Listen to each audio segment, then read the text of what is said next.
presentations that we've seen so far, so that if you are up here pitching today, you can get a better idea of where you stand in terms of things like scalability, sustainability, and vision, and the other criteria the judges are using to make their decisions. So with that, I'll hand it over to you. Okay. Yeah, so for me in general, so I'll speak in general terms. You guys can hear me okay? In general terms, some basic, from my perspective, some basic presentation components were not quite addressed carefully enough or completely not at all, depending on who was up. Primarily, and some of you guys did address this and addressed it well, the team.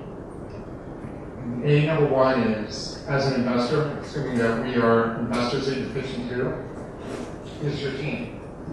We would rather see an A team with a B idea than a B team with an A idea. So ramp that up and talk about, if it's not you that has the gazoodles of experience, who on your team has it? Your advisors or whatnot. So that was, for some of them, not as strong, or at least not presented at all. Barriers to entry was another big one for me. Like, okay, what is the competition out there? How difficult is it for somebody to step in and take over what you're doing? Cool idea, man. Maybe I'll do this. You know, how difficult is that?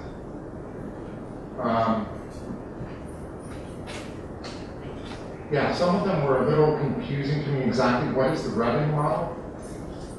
How are you making money? Where's it coming from? What's the product or service clearly delineated and defined? Also, I'm talking while we get things here, but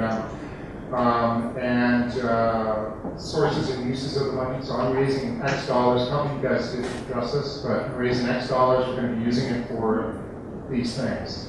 If you win and come to the Wall Street Green Summit, you better hone your pitch. It's 8 to 10 minutes, and I'm going to go through, and you're in front of investors. We have 184 people signed up, so it's not exactly nobody there.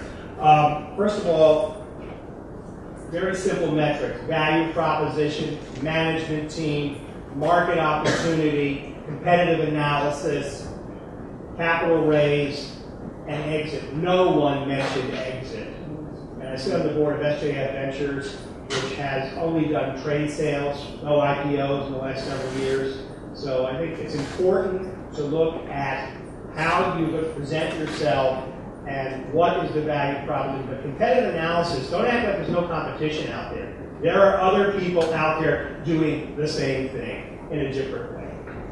Magnus is actually one of the partners of the Carbon War. And so what we do is we work with some of the providers of innovative technologies and put them with capital in the way that 501c3 can. And so what struck me about it is I didn't, and this is going to be a little bit repetitive, is I didn't know what the ask was. I mean, what are you trying to raise right now? What are you seeking? Who are you already partnered with now? How much capital do you have in?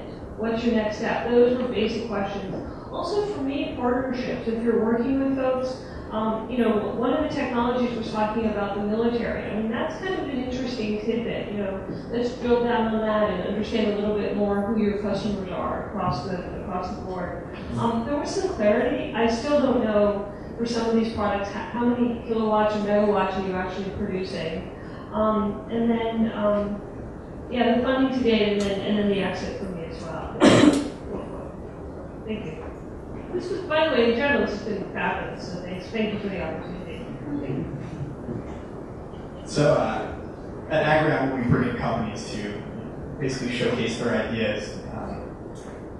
We tend to break it down between innovative and marketplace. So you're either talking business or you're talking innovation. You're talking, I don't want to call it a softer topic because we love hearing it, it's cool, but when you're talking in front of investors, of course, we need those cold hard numbers. So please, if you're moving on next week and if you're making a presentation with us, if you're in a market segment, front load those numbers, front load your asks. We've all touched on this, but we're going to need to see that. And a few of us on this panel, we're happy to work with you in advance if you've made it on to the next round. So please contact us and we'll figure it out. And we'd be happy to look at it. But again, you're going to be pitching in front of investors, and we love seeing these things, but financially these things have to be significantly stronger. We need unit cost. We need some information on how much you plan on selling, how much an investor could make back. These are very basic. So feel free to incorporate them, and we'll help you get there. That said, we're going to announce the 3 that are going to come up for Q&A before we close out and get to drinking. So the 3 that are making it: Rentricity. Congratulations.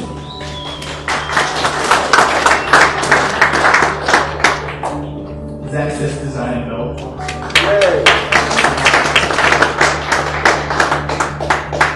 And Powerly. And thanks to everyone else. And just so you know, you still have 1 presentations with Agrion to be blasted to our large network, and we'll talk all about that later. So please find us. Yeah, back to you. We're going to kick it off with Rentricity.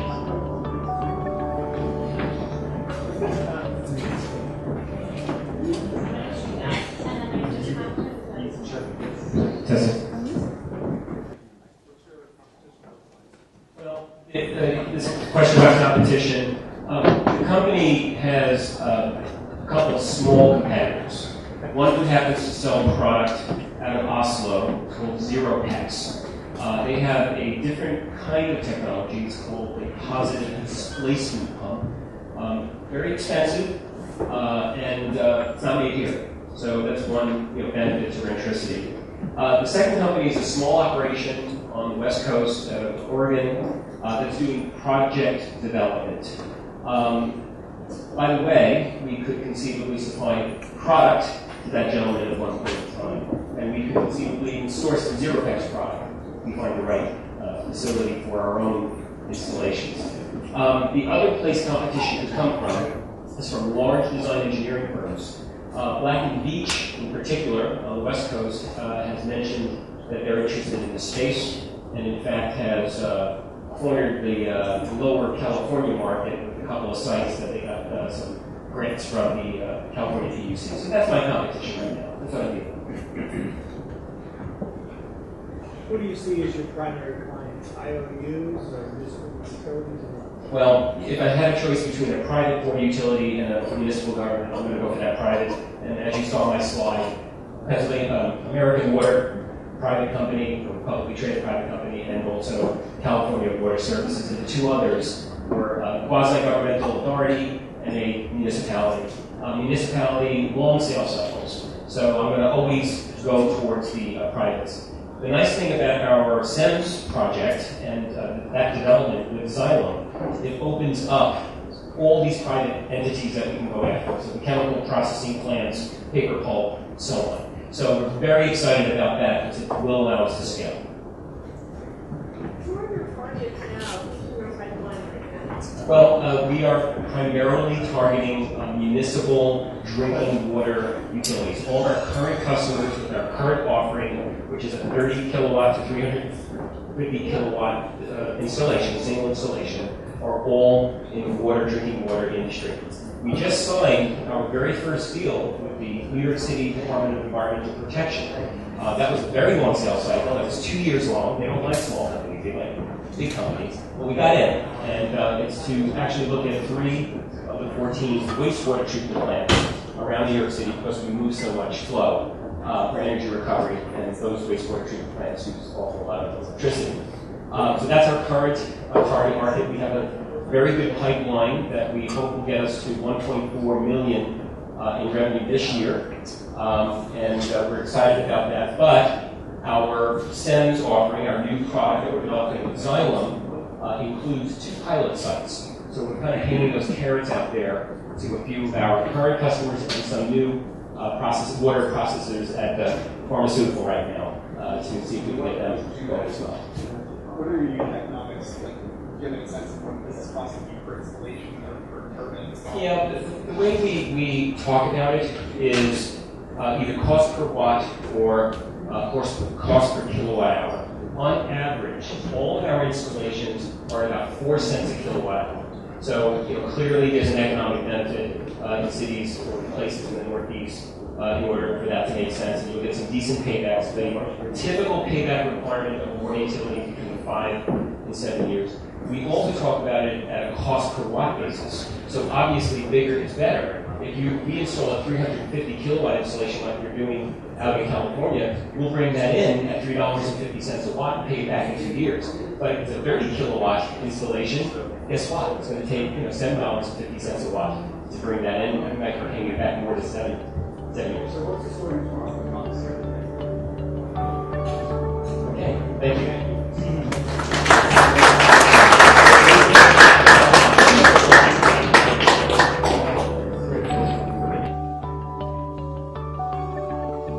So, all right. Doing well. I love the concept of you spend a lot of time in presentations like showing me Brad Pitt and maybe me on what the environment is like, money and things like that. Assume that most people show that. Chuck it maybe a little, but a little to a lot less. Okay? What I need to know from you, basically, I need to know so much about your financials. Like, what are you looking for? Is there a premium to put together construction like yours or the status quo? Right? Okay. Thank you. This is my strategy for the financial scenarios. The fact that this is creating a long-term asset that pays dividends over a period of time, there's a number of different scenarios that carbon investment firms have been doing. The one I have in mind was, well, specifically, I wanted to just touch back a little bit. I have a great team put together, and one of my partners, from a business standpoint, is a real estate partner that's going to have assisting site selection, marketing, and brokerage of rental of these units. What we determined the best vehicle for an investor would be a 7 to 10 year engagement, and we're looking for essentially somebody to fund some of the land acquisition and seed capital for construction. After which point we have 3 to 5 years of proven revenue and proven rentals. At which point we'll buy back the investors at a 15% annual rate of return by either refinancing, using the rental revenue, or both, and leaving us after 10 years with the building, debt, and tenants. We have our own exit strategy with continued rentals, depending on the market, switch to condo, and one ourselves as well. But certainly it's a repeatable business model. It's not small ball, buildings is just one little thing, but our first double phase investment. The first one is a retrofit of an existing building. In our building, if you're going to build a new building, you're also betting on a neighborhood. It's going to take 3 to 5 years to do this. A bit more investment risk involved in such a thing. Right now, what we're willing to do is to take in investment capital for the actual existing building and hand that over to the investors that have collateral. So it's like you're investing in an idea or investing in technology or taking a risk of that sort. You literally have tangible collateral in your hand on the first day of investment, at which point you retrofit, expand it, which we're incredibly good at, improving which I'm kind of tell you about it because it's a 30-year history. So you're going to reskin an existing building? Reskin an existing building space one of the projects, develop a name for ourselves, develop a tenant base, develop a relationship with investors. Because phase 2, we're going to ask for a lot more. How are you financing the projects now? Right now, we're doing this for clients. Basically, we're right now. My business is a fee-for-service model. It's a consulting design model, and we end up earning money once and handing a building over to folks who make money for generations. And I sort of think that it's important to become your own client a little bit in this industry, to bring the value that you're delivering to others. And the fact is, the reason we're doing the house I grew up in is 90% of the time, clients will only install or go through and 20% of what we suggest. We really want to show something that does it all and can have it all and continue that because we think that's the only way out of the carbon mess.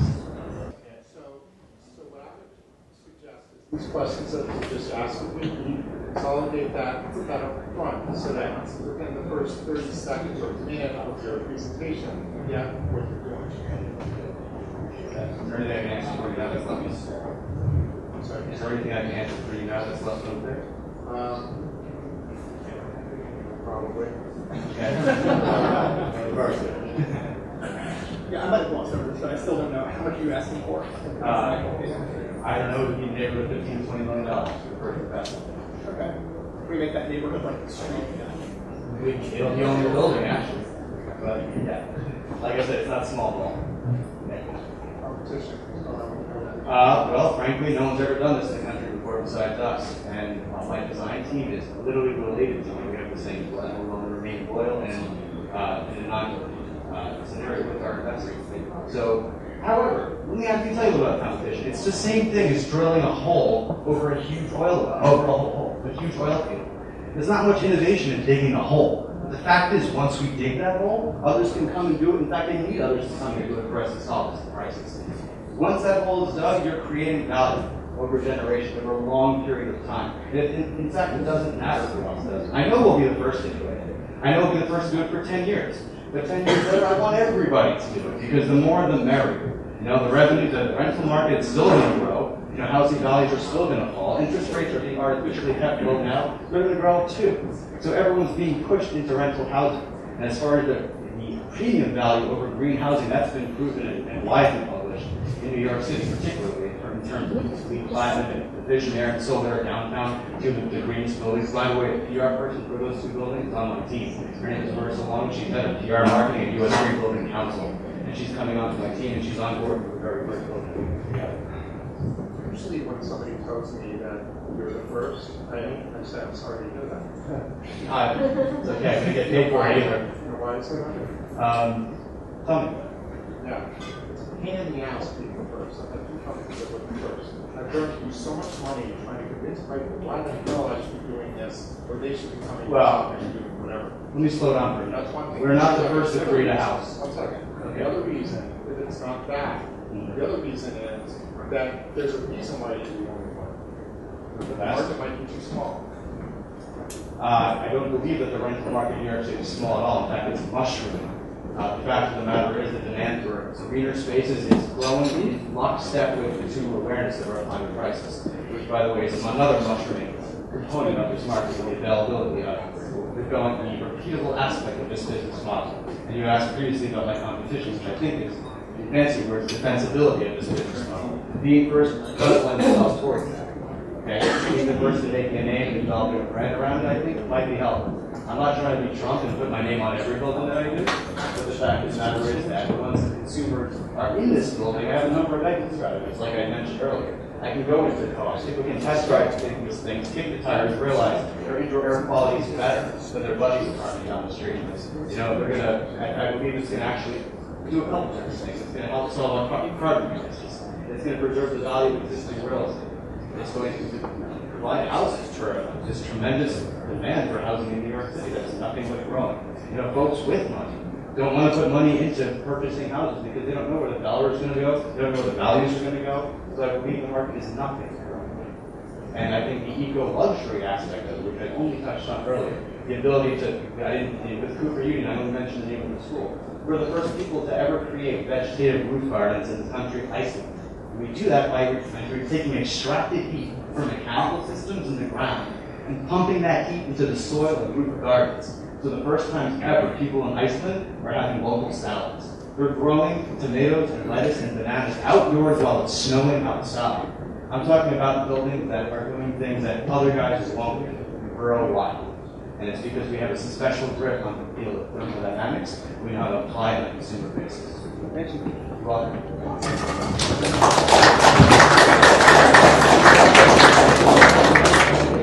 All right, next up is Tower Lee.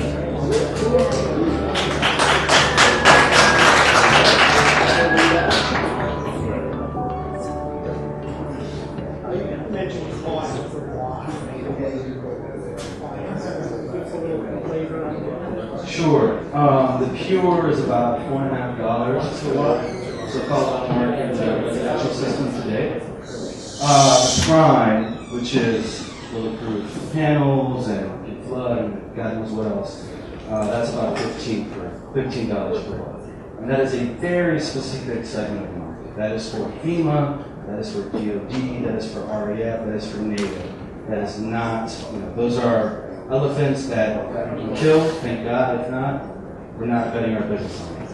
Our business is being bet on Pure, which can scale consumer, disaster relief, and off-grid rural electrification. And at a price point that, again, blows away the competition and is parity with existing solutions that are rooftop, commercial, DG, etc.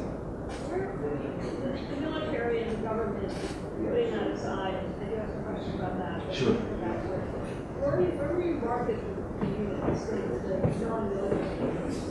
So I'll give you two examples currently. We have an LOI with Lowe's Home Improvement. So that's for the consumer market. It's a great proof of concept. We love it because we've got a scale buyer in the mix, but consumer is honestly worthless for our business. There's no reason for an average, call it OECD consumer, to buy our product. Second behind that is Catholic Relief Services in Haiti, CRS.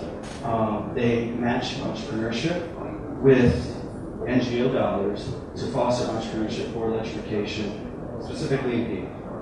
It's a perfect fit for us. It's been about 2 months in log. We're just about there. So that's a very concrete example that is live. Second behind that, I was talking to Jonathan earlier about MedShare. So there's an anecdote about how, I don't have an iPhone, but in certain regions of the world, you're literally doing surgery with your iPhone, whatever it is, backlight. They reached out to us and we're not very visible to suggest that we should have a conversation. So that's another example that there's traction. It's not locked down like Lowe's. It's unfortunate that our first lockdown was arguably worthless from an EBITDA standpoint, but it is there. What do you want? We're asking for $300,000 to $500,000. Proceeds are specific to sales and marketing. And so currently we have Reggie Love on board for our advisory board, which brings a lot of biz dev leverage for us. FEMA is a very clear example. Second behind that is to produce 25 units, which will cost about $100,000, and those are market testable. So we want to give those to the Catholic Relief Services of the world, the MedShares of the world, so they have something tangible to field test. Obviously, there's going to be some issues with our initial prototypes. We can integrate that feedback very quickly. Iterate, we'll get Jason out of Philly to do his engineering and whatever he does. And we'll be in a position to scale this and lock down revenue and become post-revenue. What are you giving away for that? We would like to target $2.5 to $3.5 million pre-money. We think that'll hit around 3, so call it $100,000, 3%.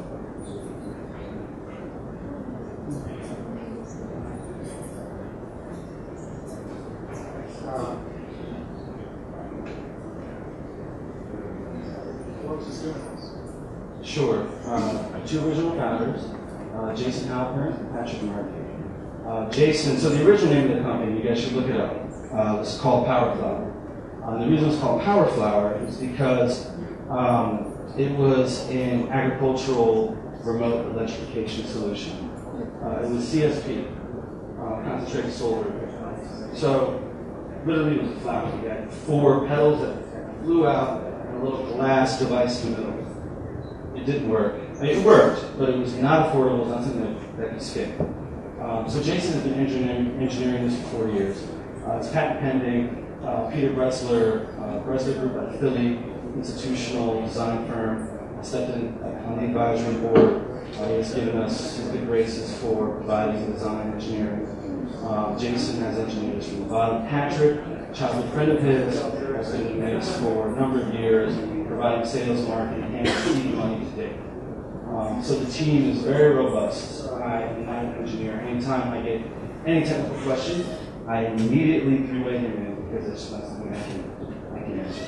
But UPenn Engineering, masters in design, this goes on and on and on. Long story short, the team is far more robust than I am.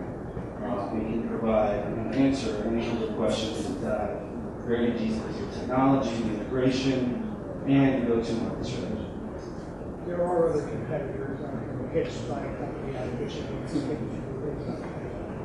Zero base? No, something to watch. Yeah, so I'll speak to zero base real quick. What's awesome about zero base, which I actually like, and I think it's great, is they are backed by Pegasus, which is a, call it growth equity VC/private equity firm, which bodes well for us, assuming we can gain some traction with post-revenue. But from a competitive standpoint, you've got Zero Base, you've got D-Light, you've got actually another group out of Penn, I forget their name, They're big in India now. They all solve the problem on a very small scale. So, like that light bulb right there, that solves the problem. But does that provide an infrastructure replacement? No. Does that provide a scalable infrastructure replacement? Absolutely not. We provide it. And we provide it at the same price that they provided for those little lanes. So, from a competitive standpoint, there's a ton of guys out there. It's great that there's some very strong data points with very good valuations. We hope to rival those valuations. We believe we can attack that front on and steal some of their market share. And we are confident that sort of the smaller scale players, we can step in and compete them out.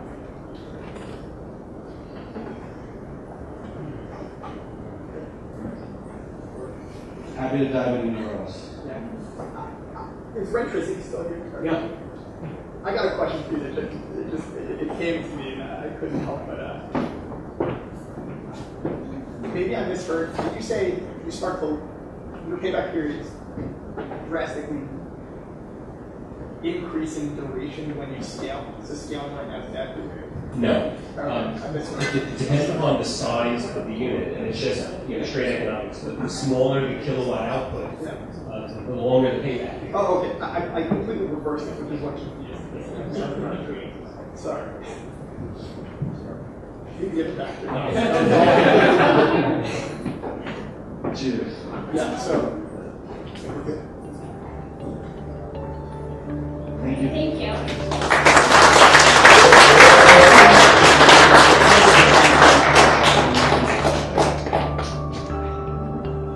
So, the winners of tonight's challenge, and I do say winners, will earn a presentation slot at the Wall Street Green Summit, as well as complimentary admission to day 2 of the conference, a 6-month Agrion membership, and a 1-month membership to Green Spaces for up to 3 people are Ren Tracy,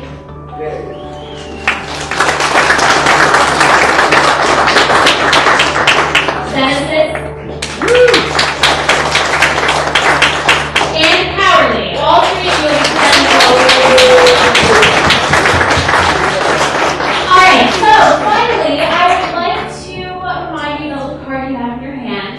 It is the People's Choice Award. So, if you could take a moment, and of all the people that you've seen today, choose 2 companies. I think it's another 3. Let's just do 2. 3? Yeah. 3? Yeah. Alright, you can handle it. 3 companies of all the ones that you saw today who you would recommend for your pick, People's Choice. And then our team over here, Rebecca, Heidi, Chris, can you just do a little wave to the audience? Thank you. These 3 individuals are going to come around and collect your votes. We are going to enjoy some networking and whatnot, and they will tally the choices, and then I will announce People's Choice. Before we do that, one more huge thank you to Brianna.